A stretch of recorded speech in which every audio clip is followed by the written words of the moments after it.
throw the jab and you try to slip it. If you just step straight back, or you just roll with it and try to come back with your right hand, and I decide to throw the 2, I'm going to catch you. Because I'm getting off. If I decide to throw a 1-2, you had to make that extra move. I'm just throwing the right hand. So that's very dangerous to do it right there. So what you got to make sure you take that angle. So at the same time you take that slip, you take that right foot over there. So when I throw the jab over there, you go over there. You got to go just a little bit more. You got to learn how to take it. Where just go there, right? Bang. Now you throw the right hand.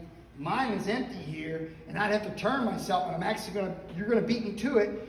That's why it's a game of inches, okay? And when you take that angle, and I go to turn, if I decided I was going to throw it, I'd have to redirect myself, because when you did that, if I was going to throw a 1-2, if I was going to throw the right hand, I was expecting you to be right there. So being that you took the angle over there, I got to redirect myself. And then you're throwing the right hand, you're going to beat me. I'm actually going to turn myself into it. That's how important an angle is. That's how important that little step right there makes all the difference in the world. The other thing you got to remember, you got to make that foot step on the other side of the tape. Let me see you doing all this stuff that's making the move. That's it. Let this foot slide and turn facing your target. So in other words, when you're here, right, you don't go like this. You want to go like this. Open that foot up, so when you throw the right hand, you're going to throw it sharper, because the front toe is facing the target. If you go like this and go like this, and this foot's facing this way, you're hindering your hip turn. Your hip turn is going to be hindered because you're going to lock it out by having that foot that way.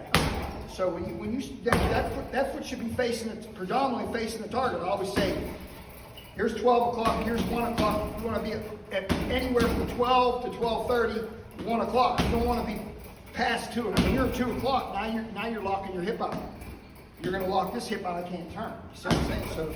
So when you got that stance like that, you take that step, you're on this side of the table, you take that step, that foot goes like, see what I did with my knee here? I'm facing here, I go here, and I let that foot slide that way. At the same time, I'm still turning my shoulders.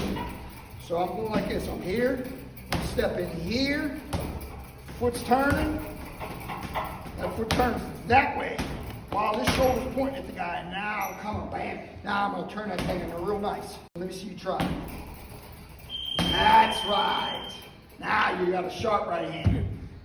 You got to make sure that foot's open so you can open up. Now you can really turn your hips. You open up this hip, which makes you have the ability to turn that right hip all the way into the shot.